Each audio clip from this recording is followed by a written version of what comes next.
Hello, हम लोग class 10 UP board exam 2023 की तैयारी कर रहे हैं। इसमें क्या है, इंपॉर्टेंट क्वेश्चन है। ये इंपॉर्टेंट क्वेश्चन है, बार बार एग्जाम में आया है, आपको पूछा है। तो क्वेश्चन क्या है? क्वेश्चन है, निकट दृष्टि दोष किसे कहते हैं? इस दोष का निवारण किस प्रकार किया जाता है? किरण आरेख द्वारा स्पष्ट कीजिए। तो हम समझ लेते हैं कि निकट दृष्टि दोष को और किस नाम से भी जानते हैं, इसे और लघु दृष्टि दोष के नाम से भी जानते हैं। ये भी पूछ सकता है कि लघु दृष्टि दोष किसे कहते हैं और इसका निवारण बताइए। तो निकट दृष्टि दोष या लघु दृष्टि दोष दोनों एक ही है। इसे हम क्या बोलते हैं? मायोपिया। आप जाएंगे डॉक्टर के पास तो आपको निकट दृष्टि दोष है तो वो क्या बोलता है? आपको मायोपिया हो गया है। तो आप समझ सुने होंगे नाम मायोपिया का। और इसे क्या बोलते हैं? नियर साइडनेस और या शॉर्ट साइडनेस भी बोलते हैं। तो हम जान लेते हैं कि ये दोष होता क्या है। तो ये जो दोष है, यह नेत्र में उत्पन्न ऐसा दोष है जिसके कारण व्यक्ति निकट स्थित वस्तुओं को तो स्पष्ट रूप से देख सकता है, परंतु क्या होता है, दूर की वस्तुओं को वो स्पष्ट रूप से नहीं देख पाता है, मतलब उसे वो धुंधला दिखाई देता है। इस दोष में व्यक्ति का जो दूर बिंदु होता है वो अनंत से कम होता है। हमें पता है कि सामान्य जो आंखें हैं हमारी, उसके लिए क्या है,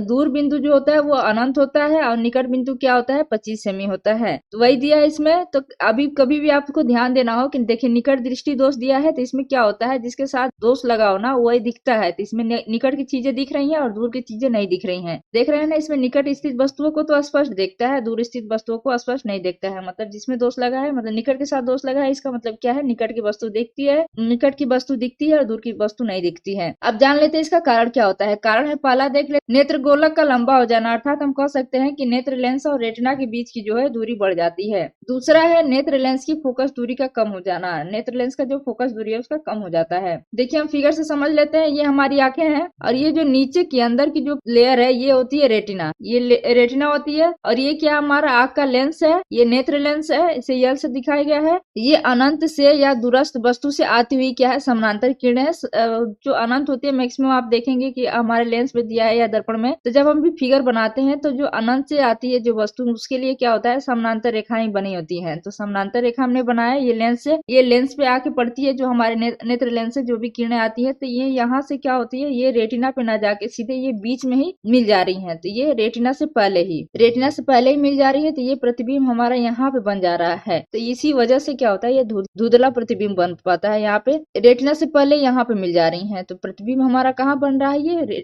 पहले बन जा रहा है, रेटिना से पहले यहाँ पे प्रतिबिंब बन जा रहा है, दिखाई देता है। मतलब दूर की वस्तु धुंधली दिखाई देती है, या कह सकते नहीं दिखाई देती है। यहाँ पे दिया है नेत्र गोलक का लंबा हो जाना, ये नेत्र गोलक लंबा हो गया और दिखा रहा है ये कि नेत्र लेंस और रेटिना के बीच की दूरी बढ़ जाती है। जो नेत्र लेंस है और रेटिना के बीच की जो है दूरी बढ़ गई, इसका मतलब तभी तो ये बीच में प्रतिबिंब इसका बन गया, बीच में बन गया प्रतिबिंब। ये दूरी नहीं बढ़ी होती तो इस पे बनता, इसलिए बता रहा है कि दूरी बढ़ गई, बढ़ जाने की वजह से क्या हो रहा है, प्रतिबिंब हमारा पहले बन जा रहा है और इसकी फोकस दूरी कम हो जाती है, वही बता रहा है। अब हम जान लेते हैं इसका निवारण कैसे होगा। निवारण हम जान लेते हैं कि ऐसे दोष से पीड़ित व्यक्ति को सामान्य दृष्टि प्रदान करने के लिए उपयुक्त फोकस दूरी के अवतल लेंस, किसका, अवतल लेंस का प्रयोग किया जाता है। जो समानांतर किरणें जो अनंत से आ रही हैं, जो किरणें जो होती हैं, समानांतर किरणों को थोड़ा अपसरित कर देता है। क्या कर देता है, इसे अपसारित कर देता है या अपसरित कर देता है। तो वही करके क्या होता है, अपसरित करके प्रतिबिंब को रेटिना पर फोकस कर देता है। किस पे कर देता है, रेटिना पर फोकस कर देता है। अतः वस्तु जो आती है वो साफ दिखाई देने लगती है। अनंत से कम दूरी पर स्थित वस्तु का प्रतिबिंब लेंस के कारण दूर बिंदु से कम दूरी पर बनेगा। अतः हम कह सकते हैं कि आंख की समायोजन क्षमता के कारण मनुष्य उसे स्पष्ट देख सकेगा। तो हम देखते हैं, ये हमारा फिर आंखें है, ये आंख जो नेत्र लेंस है, फिर इसके बाद ये आ गया अवतल लेंस। अवतल लेंस, इसके